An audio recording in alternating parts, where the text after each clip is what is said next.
5-Star Rewind. Let's go. Time to buckle in. Hey, baby, let's go out there like a bunch of crazy dogs. Have some fun. It's time for 5-Star Rewind.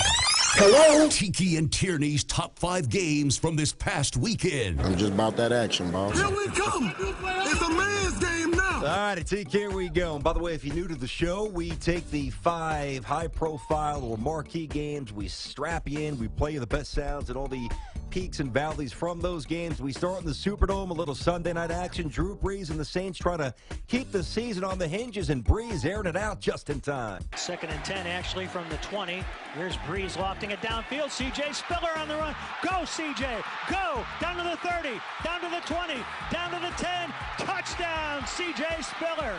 80 yards. 400th touchdown of Brees' career. All right, that's how it sounded. Jim Henderson, go, C.J., go, on the Saints radio network. And New Orleans finally grabs that first elusive win. They're 1-3. Couple of injuries for Dallas. They're 2-2. Yeah, after that early season swoon by the New Orleans Saints, we had a reality check. And what did I say? Sean Payton needs to get back to his roots and get his running backs involved. So Drew Brees had 33 completions in this game. Over a third of them went to running backs, including that 80-yard touchdown we just heard from C.J. Spiller. Mark Ingram, 17 carries for 77 yards. But more importantly, Brandon Weeden actually looked like a quarterback that could lead his team to victory. The problem is attrition has taken a serious toll on the Dallas Cowboys. Now Lance Dunbar out with an ACL, probably Sean Lee with a concussion, and Bryce Butler. I mean, can anyone else get hurt? Well, sadly, it's the NFL, so the answer is yeah, and you know that. But at least on this front, positively speaking, Greg Hardy, the criminal's going to be back next season. His suspension is over, and Rolando McClain, his suspension's over as well. So the final 26-20. The good news for Dallas, eventually they'll get healthy, you would imagine. And the NFC East, very muddled. Meanwhile, in Atlanta, the Dirty Birds soar to heights they haven't seen in 11 seasons. 1st and goal off the Texans 6, and here's Devontae Freeman. Touchdown, Atlanta. That is the statement you were looking for. And Devontae Freeman's got his 3rd rushing score of the day. I mean, this game was over before it started. How about Wes Durham, the honors? He's got to be having fun in the Falcons booth this year. The final score, 48-21 at that point, 35-zip. The Texans are a mess. They are a mess, but on the Atlanta Falcons side, they're finding ways to win every kind of way, from gritty pulling it out in the 3rd and 4th quarters to just blowing away an opponent. And Devonta Freeman, who was the presumptive starter coming into the season, lost his job because you can't make the tub in the club to Tevin Coleman. Well, Tevin Coleman goes down, and he only has 6 touchdowns in the last couple of weeks, Devonta Freeman. Julio Jones didn't have an enormous day, but he didn't need to with the way that they were running the ball. And on the other side, Bill O'Brien and the Houston Texans, man, you screwed up at the very beginning of the season when you named Brian Hoyer your starter. Now you got a legit quarterback issue and no play. Fumbles, turnovers, things. You don't look like a team that can compete in your division. And sadly, Indy's just going to take it away because nobody else will stand up and challenge them. My guy from Marist missed a couple of field goals. Myers, the Jaguars, should have won that. Anyway, the Falcons 4-0. Houston 1-3, 4 turnovers yesterday. The Falcons, congrats. First 4-0 start in 11 seasons. By the way, if anybody makes the tub in the club, I'd be surprised. Here we go. In D.C., just curious, is Chip Kelly still a genius? Cousins in the shotgun from the 4-yard line, takes, looking, end zone, caught! Got it! He got it! He got it! Garcon holds on, and the Redskins take the lead with 26 seconds to go. I mean, listen, I get out of my mind on occasion. I'm half a nutball, but some of these calls are getting out of hand. Would you let the guy do his job and make the call? Woohoo! Yeah! Woo!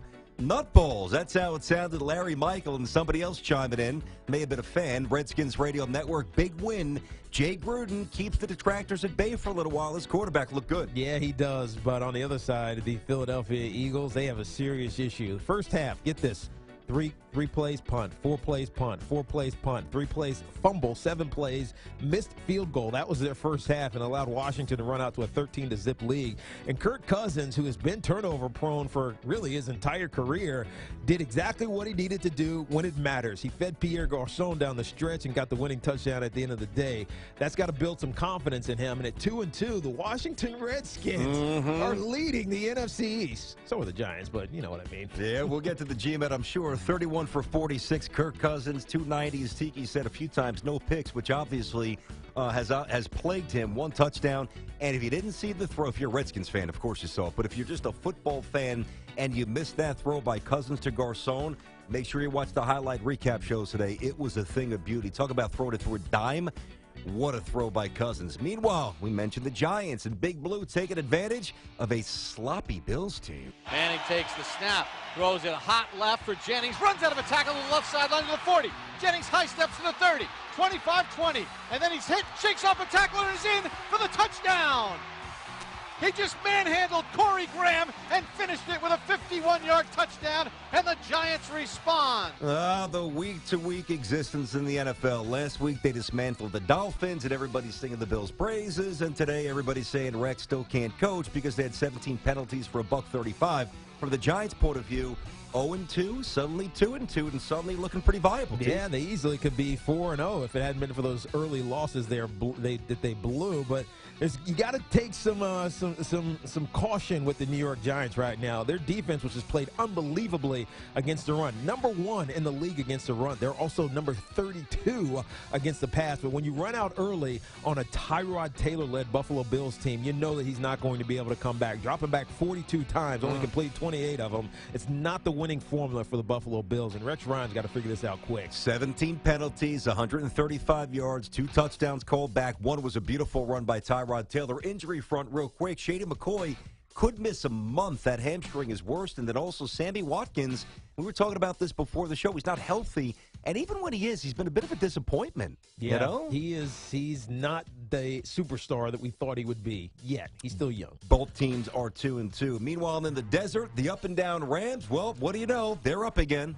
Here's the blitz. Pulls back. Double pumps. Throws for Tavon. Touchdown, Tavon Austin. His second of the day.